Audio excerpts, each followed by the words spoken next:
Hello, my people. Just a quick one on the Unizik student. Yeah, the student that had that altercation with the lecturer.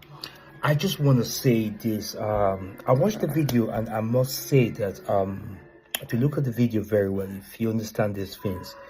Now, I watched the video where the lecturer said he was acting so humble and he gave the impression that, okay, he had asked the girl to excuse him and she was rude to him and he wanted to confiscate her phone.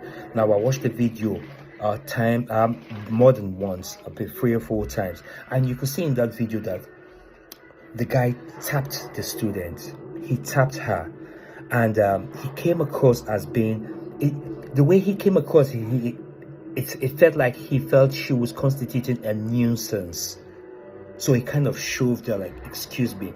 Now, the point I'm trying to make here is this. I know there have been lots of arguments for and against the student.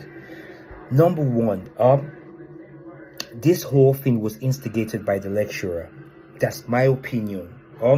We might have different perspectives about it, but hear me out. Now, you don't touch people that you don't have how do I put it, a close relationship with, or strangers. Let me just put it that way. You don't touch strangers. Now, I know in Nigeria that we don't respect boundaries. We don't respect personal spaces. Now, what that guy did, he could have said, "Excuse me," and the lady would have responded. I mean, she would give him. I mean, she would give him she would have obliged him. Do you get what I mean? Now, he tapped her and kind of shoved her. And that's to show that, look, he came across as being abrupt, not just abrupt, as being rude.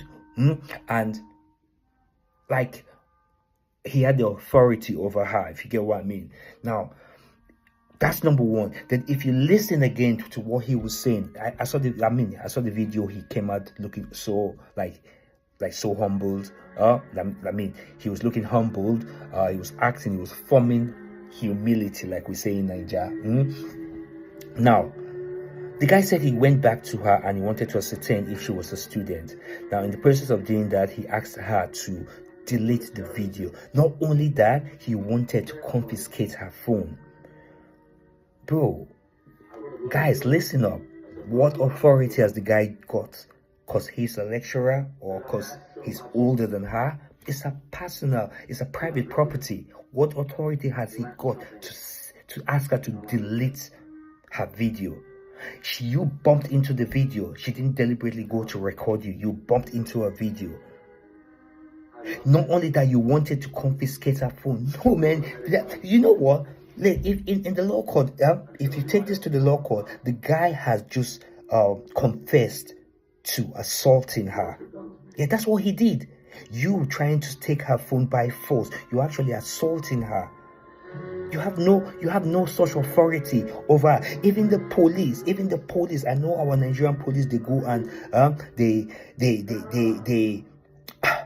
do a lot of things that are against the norms of policing in other countries.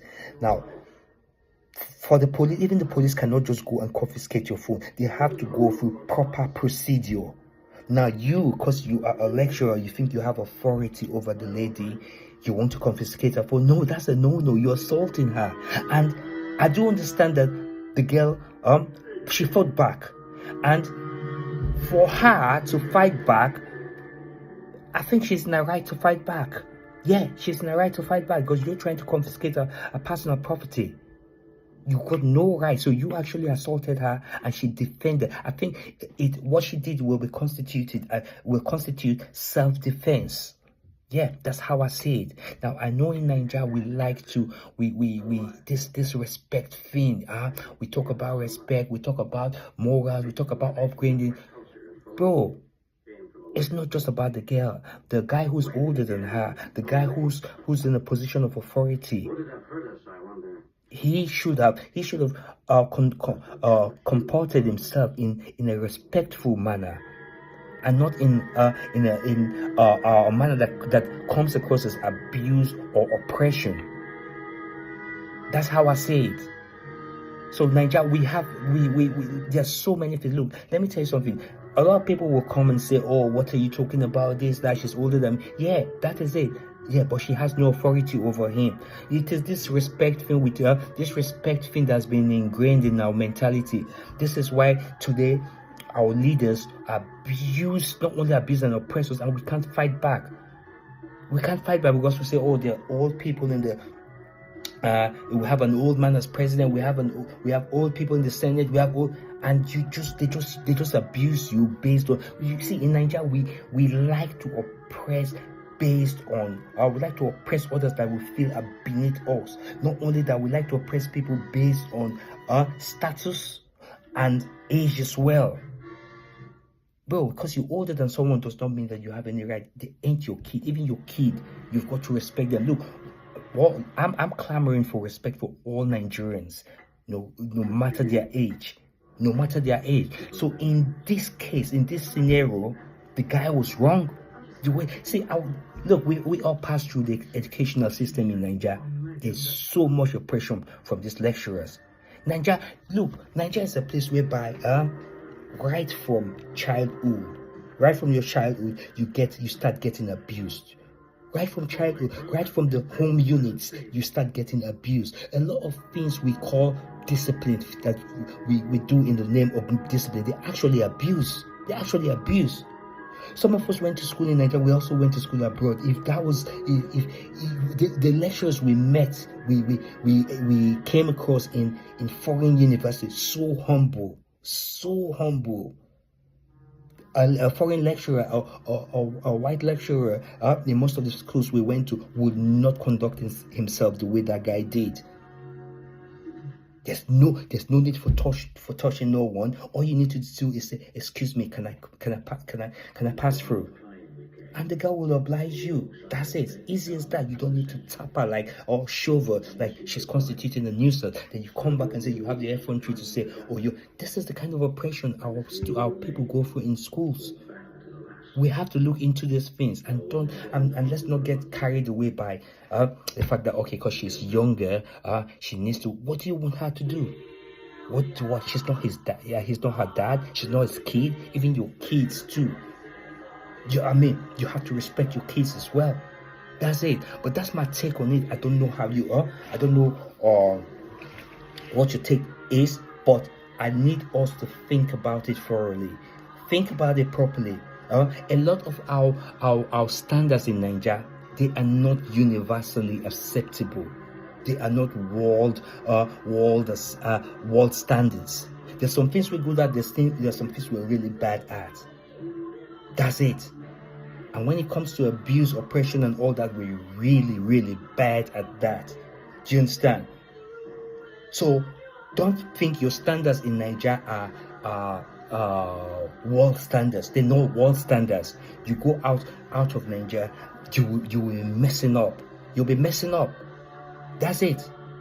A lot of us were abused through the whole system, all different phases in life in Nigeria. And sometimes it takes you to leave that Nigerian environment for you to understand these things. But that's my take on this. Let me know what you think, but this is how it is. Every Nigerian, no matter their class, should be respected. You see, the people who are supporting the lecturer against the teacher, they've got this oppression ingrained in their mentality. These are the same people that you will see a rogue soldier of the Nigerian army stripping a citizen naked, beating a citizen, asking them to roll in a muddy gutter, and just because he's wearing a camo, I'll talk about this another day, just because he's wearing a camo, but rather than see the abuse that the soldier is giving to the citizen like them, they'll rather be condemning the citizen for wearing camo. And most of these camos are not even military camos. They're camos you buy in shops. Those are not the Nigerian government has no right to ask you not to wear such camos that you buy. Designer camos, nothing. They are not a replica of the Nigerian. They are not uniforms issued by the Nigerian government. But I'll talk about this another day. But that's my take on this too. Thank you, guys.